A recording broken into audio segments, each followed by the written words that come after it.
readers, reviewers, countrymen, lend us your ears.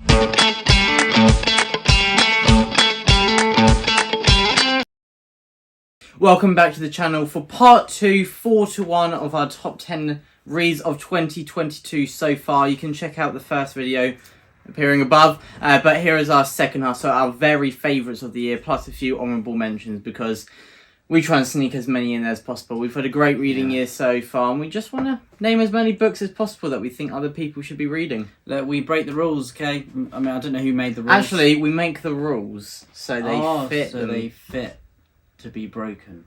Yeah, something like that.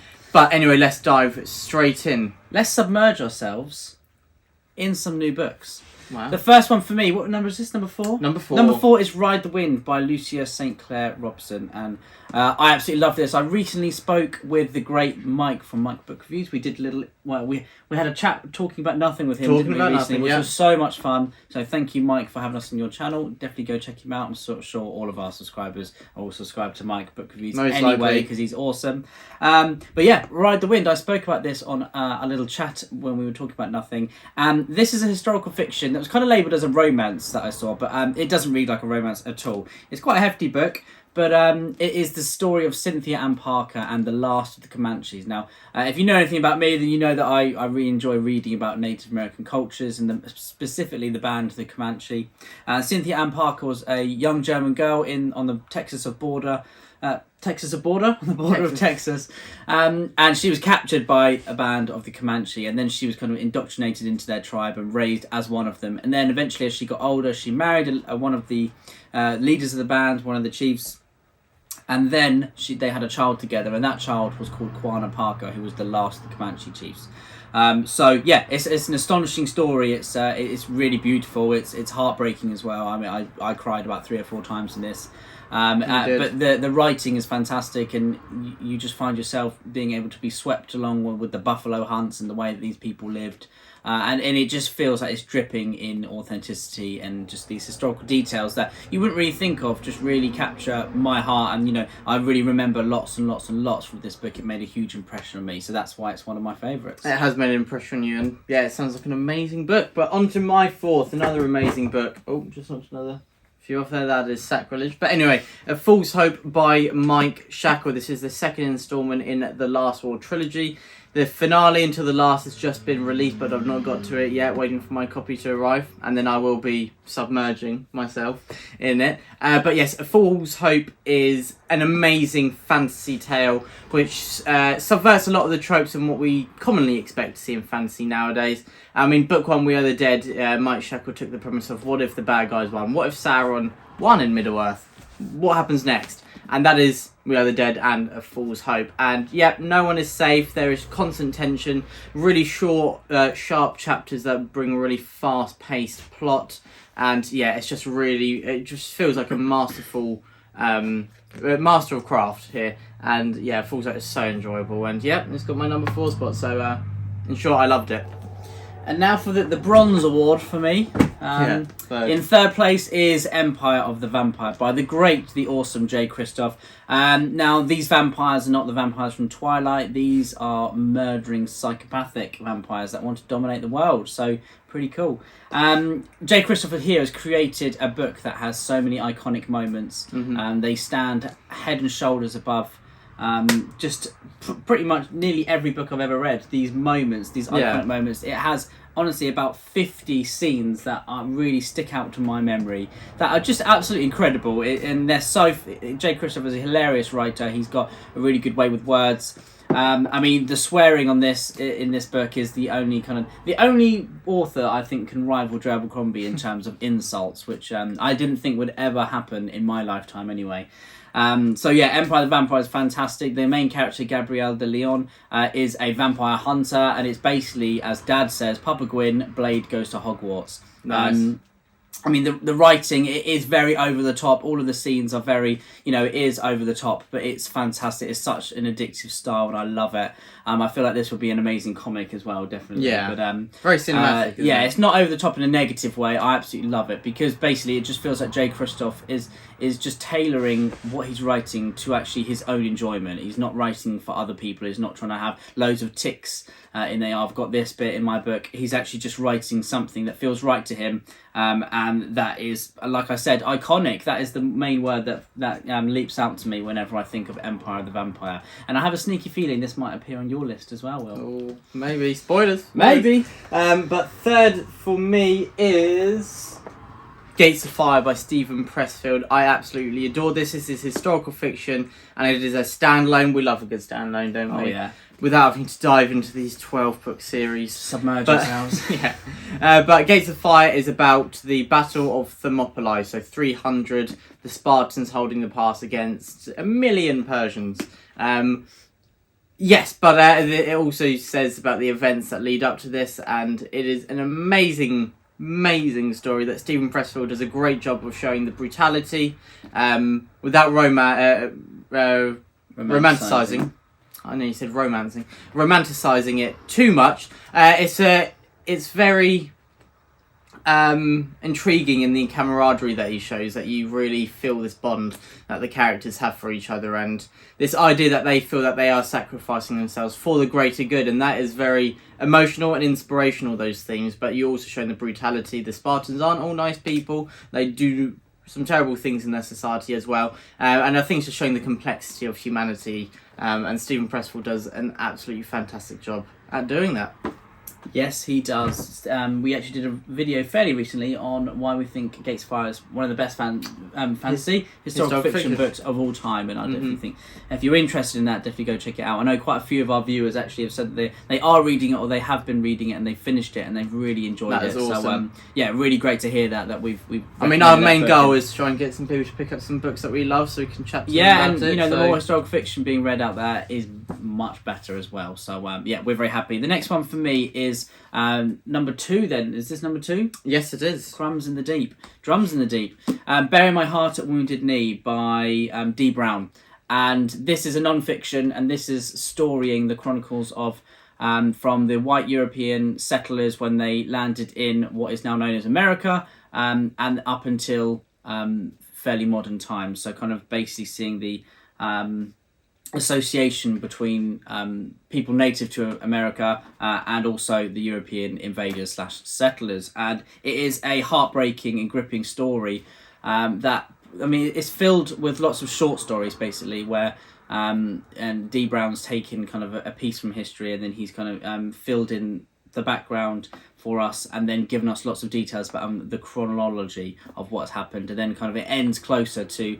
it ends at the event of Wounded Knee in 1890. So it is an amazing story. It is really heartbreaking. It's shattering, and I mean, pretty much you get to grips with it that every single story ends in the same way of you know, the white people breaking treaties and then committing acts of atrocity, which is horrible to read, but it's so, you know, it's fascinating. I think this is a book that everyone should read because it's so important to, you know, to our lives today. Not many people know actually about the history of how modern day America actually came to be, and it is a very bloody and brutal history that I think really needs to be addressed a lot more than what it is actually right now. I mean, I would say this is a book that needs to be, you know, taught in American schools most likely, because just I don't think not enough people, from what I've read anyway, not enough people know about it. But yeah, it's an amazing book. D. Brown's done such a great job, and I'd really highly recommend this. If you're going to read one non-fiction book this year, check this one out. Very nice, Ed. You have sold that, so not a happy read, but one that is educating. Yeah, exactly. My second is going to be A Game of Thrones by... Wait, who's it by again? Gurm. Yeah. By George R. Martin himself. I have never read A Game of Thrones. I've never watched A Game of Thrones, so I started. A Game of Thrones is an amazing book. It went against my expectations, but in a way that I loved it still, because I had very high hopes for this. I was thinking it was going to be a bit more like Joe Abercrombie style, which it wasn't, but in the ways it was different, I still absolutely adored. Do you mean like story writing? Yeah, and a lot more grimdark in terms of the characters all being not nice people, basically. But you have obvious heroes in here, even though they are flawed, but there is people you are meant to root for. Yeah. But yes, A Game of Thrones is absolutely just awesome. I fell in love with it. The characters in here, Ned Stark, absolutely love. Jon Snow, Robb, there's so many, and I just love how... Was Ned your favourite? Is your favourite? He's my favourite POV, probably. I love Rob. Love. So you're one Rob. of the Starks then? 100%. 100%. But yeah, I think George R. R. Martin, he does an exceptional job at just making a world feel real, and that is something you rarely feel. You're given a portion of the world that you understand in most books, but George R. R. Martin goes to the next level. And I think at times there were little bits where I was like, "Well, I need to read that section again," because there was about 50 names, but it was just awesome because it's just building the tension and the atmosphere of this world, and I just absolutely loved it. I love things like family trees and all of that. So yeah, this was for me.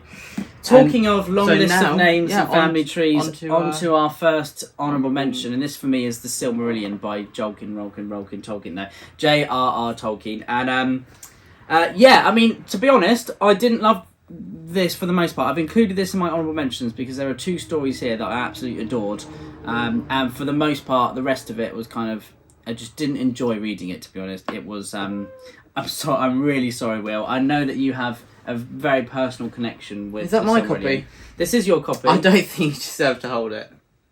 All right, you can hold it for another minute. Thank you. And then it's mine. But yeah, I mean, I would love to talk about the Silmarillion in the future and about all the characters, because there are some amazing characters here, ones that crop up in Lord of the Rings and ones that don't crop up in Lord of the Rings.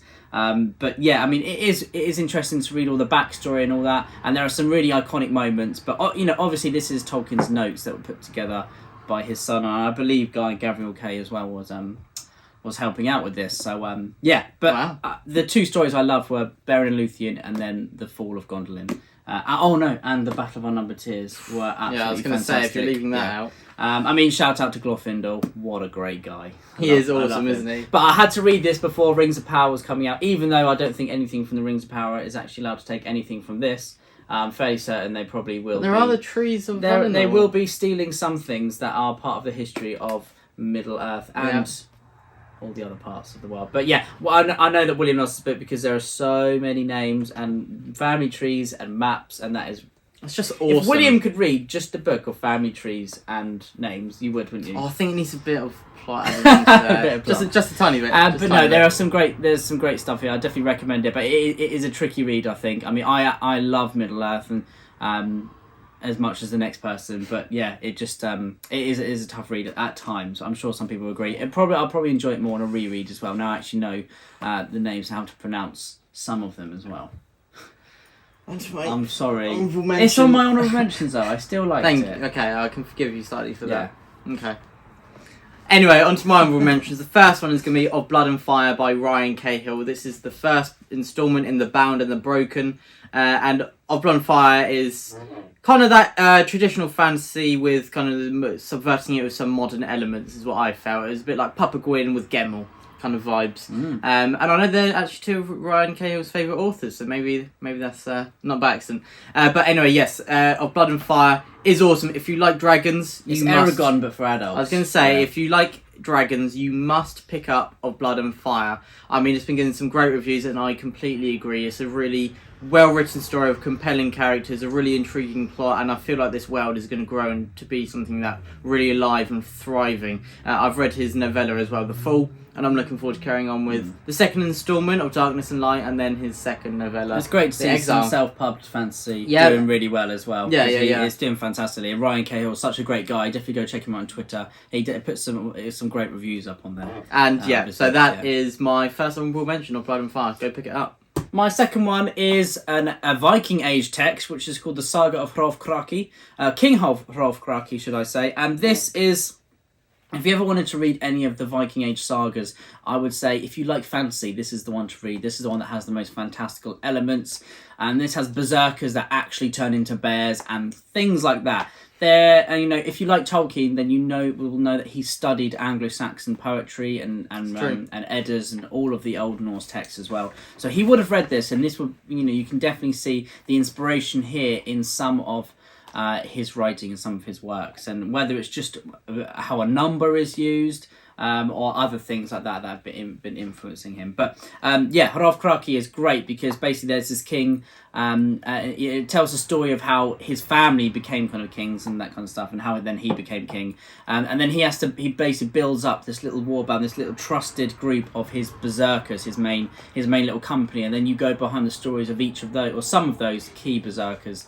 And then you basically see at the end how this family feud that started before he was even born then ends with this big battle, and it's amazing. It's very Tolkien-esque. And it is really funny. I find the sagas really funny. They're told in such a kind of a dry humour way, and it's brilliant. But I really enjoyed reading kind of the fantasy elements that these people actually believed. These people actually did believe that some people could actually turn into bears, which is, just imagine actually being able to believe that. It would be just such a very crazy, very crazy time to live in. But so definitely go check that out. That's the thing I need to read, and it would also be very interesting to talk to Dr. Philip Chase about that. The Dr. Philip Chase. Next up, I have The Women of Troy by Pat Barker. This is the second instalment in her Trojan retelling. I would love to read this. I definitely need to. The first is called The Silence of the Gales, and I read the first few lines of that to you, didn't I? And you were like, oh wow, this writing is insane. Yes, The Women of Troy continues that. So Troy has fallen, and it is the immediate aftermath. And it is exceptional. We're still following the main perspective of Briseis, but we also shown the perspective of quite a few other characters who I won't say because then they survived book one, so it wouldn't be a spoiler. But yes, so it is a fantastic book. It is very brutal, not for the faint of heart. We're thrown into ancient Greek politics, and there weren't very many nice things going on, especially after the fall of Troy, as you can imagine, the mania after that. But anyway, yes, this is very compelling. We have fantastic characters here who we're rooting for, and there's that constant tension of where you feel their lives are just like hanging on the edge of where it could all go wrong at any second, and they're so powerless. You really just feel that fear throughout, and that tone of dread is really ever present. And The Women of Troy, fantastic read. But again, as with many of these, not a happy one. Talking of books that aren't happy, Beyond Redemption by Michael R. Fletcher is one of those. And this is one of my favourite fantasy books. It is of the year. It is so funny. It is basically the Greatcoats if the Greatcoats didn't actually get along. Casti, Falcio, Brasti and Kest do get along. They do love each other, but the main three, the trio here, don't. And I love head hopping between them and seeing what they all think to each other and what they, what they're all saying to each other about the other person. They kind of like each other. They kind of don't. They just don't. But I mean, this is a very grimdark book, which I absolutely love. I love that dark kind of storytelling. I love that these are definitely anti-heroes that kind of come into their own towards the end. There's a great plot here of a child god who's been raised by this kind of convent, and then these three kind of set out to do something to him.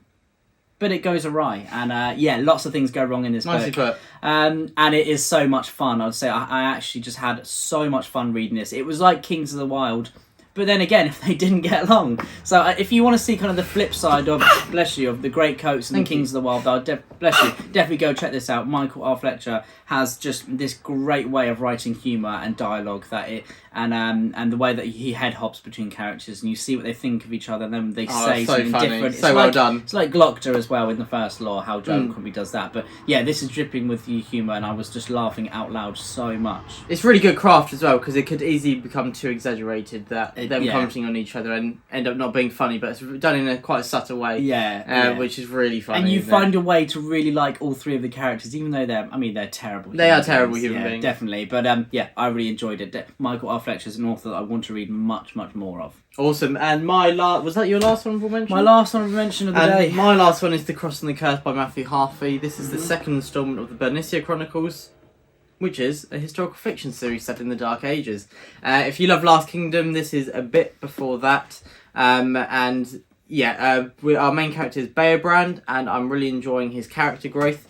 Book 1, The Serpent Sword. That's it, yeah. I thought was a very good, solid instalment that introduced us to the characters, the world, the tone and atmosphere that Matthew Harvey's really going to build on, and The Cross and the Curse took that to the next level. We see Beobrand have a bit more responsibility, And yeah, it's very interesting in that it affects those around him. And obviously he's still young, he's still growing into adulthood, even though he has fought in many a battle by now. It does not mean that he's learned everything life has to offer yet. And The Cross and the Curse was, I thought, fantastic. It was really compelling. I've said that quite a few times, but I love something that really moves me, that really engages me emotionally, and The Cross and the Curse fits that bill right there. And yeah, it's great historical fiction. I'd say it's very accessible for people who want to try historical fiction out for the first time. Accessible in the sense that it doesn't overload you with information. Yeah. It's still a fantastic book there. If you don't gel with Bernard Cornwell, check this series out. If you do gel with Bernard Cornwell, check this series out. If you've never read Bernard Cornwell, check this series out. Well, you should be an advertiser. That should be your full-time job. Thank you. That's nicely done. If you want to pay me to do that, I will Maybe do one it. day. Maybe one day. And number 1 book of the year so far. You might have seen the video for Library of a Viking, where we did mention our favourites, didn't we? But here is mine. Cool, that was a long drum roll, wasn't it? Dreaming the Eagle by Amanda Scott. This is the story of Boudica, and this is book 1 of that series about Boudica, and this is a breathtaking book. Like I said in a few videos ago, this is the Robin Hood of historical fiction. I think Amanda Scott is very... people aren't sold. Yeah, she's a very capable writer. The way that she writes about characters, and you feel sympathy for them and empathy as well, and the way she writes animals, and then the way that she builds up a very small cast of characters and has a few moments of action. It's like the way that the action was used in The Counsellor by E.J. Beaton was absolutely fantastic. We did a review of that. That was our first review on the channel. But the action there was used in such a good way, and so is Boudica, Dreaming the Eagle, because there's not too much going on, but there's lots of there's a little bit of politicking, but there's lots of kind of just living in these characters' lives, and it's multi POV. You have the character of Boudica, who her name isn't Boudica at the time, it's Breaker. She gets the name Boudica later on, which you will see, which is one of my favourite moments. Then you get her brother, another main character is her brother, who is called Ban, and he has an amazing arc. And these families, they go through an awful lot together, and it is heartbreaking. If you know the story of Boudica, then obviously you know how it ends, but that won't be till book 4, which I haven't read yet. It's the next one. I know it's just not going to be nice. But this book made me cry a lot. Never know, she might do a bit of a Tarantino and give an alternate ending. That would be cool. Yeah, they pull out guns and just shoot all the Romans. Yeah. That'd be cool. But we'll see. I doubt that will happen. But Amanda Scott has an amazing way of kind of capturing these characters and their lives, their personalities, just in a few lines. Then you immediately feel something for them, whether it's hatred or love or anger towards them or frustration. They all have such huge flaws. They all are real people. That's what it feels like. And this is, I love Celtic mythology and the way that the Celts lived as well. It reminds me of reading David Gemmell's Regante series or Papa Gwynne's The Faith and the Fallen. There's so much Celtic inspiration there. And that's probably another reason why I love Boudica, Dreaming the Eagle so much. There are lots of fantasy elements here. It's a big book. If you want to read historical fiction, you're not sure what to go for yet. If you like Dark Ages, then definitely go check out Matthew Harvey. And if you want something a little bit earlier, kind of Roman age Britain, but instead of reading about the Romans, you read about the Celts and Boudica, who is such a strong female character, then go check this out. Boudica doesn't have any feminine features stripped. She is a leader. She does have kind of some of those typically masculine features, but she is also an amazing character. That is, she's strong because she's a mum as well. She's strong because of so many other reasons. And yeah, she's an inspiration. So definitely go read about Boudica. This book is fantastic. And I'll be reading that series before the end of the year. I'll be diving, submerging, delving, everything else. Thank you to the people who have commented some synonyms for what we always say. We've been using them in this video. But yeah, I'll be diving in soon. And now on to the last book we talk about this video. Do you want me to do a drum roll? I would very much enjoy that. Ooh, and it is Empire the Vampire by J. Kristoff. You did say it was going to be appearing later in this video. As Ed said, this is a fantastic book that has so many iconic moments. The premise is that something called day's death has occurred, which means that the sun is much dimmer. And do you know what that means? Vampires can walk during the day. They don't have their full powers. They don't have their full powers, but yes, the main thing that has gone against them and stopped them dominating the world basically has now been stripped away, and it cast the world into a military disaster because the vampires are emerging, but also an environmental one where all their crops aren't growing, they're finding different stuff they have to grow, they're starving, all these villages become very isolated, and it's a bit of a free-for-all for who can survive. It's basically mayhem, absolute mayhem, no one is safe. Everyone is just living from one day to the next, hoping that something arrives around the corner to help them because they can't think of anything. And yes, our main character is Gabriel de Leon, and in the present day, he's being interviewed by a vampire, inspired by interview of the vampire. With a Is vampire. it called? Yeah, with a vampire. And he's talking about his past, which is told in two separate storylines. One of when he's very young, and one of about 10-15 years after that, and yeah, it's done in such a brilliant way where these timelines are balanced in such a way that you're just you're thinking, oh, I want to be with the other one, and then the second part starts and you're like, I love this as well. I mean, I was just absolutely enthralled from page one, and as you can tell, it is it's not a small one, is it? It's quite a chunky tome, but through every single page I was absolutely hooked, and I personally took it quite slow because I didn't want to devour this and be done with it too soon. I still finished it in about 5 days, I think. But yeah, I could have easily read this in a day or two. It's one of those, a bit like Papa Gwynne's The Face and the Fall, and even though they're huge, you can blitz through them. And yeah, I just absolutely love this. And Jay Kristoff has recently announced that he's finished the draft for book 2, so hopefully that is coming next year. Fingers crossed. Hopefully it's bigger. This is one of the times I actually want the next book to be even bigger. Because 3,000 pages, please. Yeah, you never want them to end, do you? But no, you don't. Thank you so much for watching our top 10 of 2022 so far. We can't wait to see kind of at the end of the year how this list is different to that one, which will be really exciting. But thanks for sticking with us. There are some amazing books here. There are books that really captured us.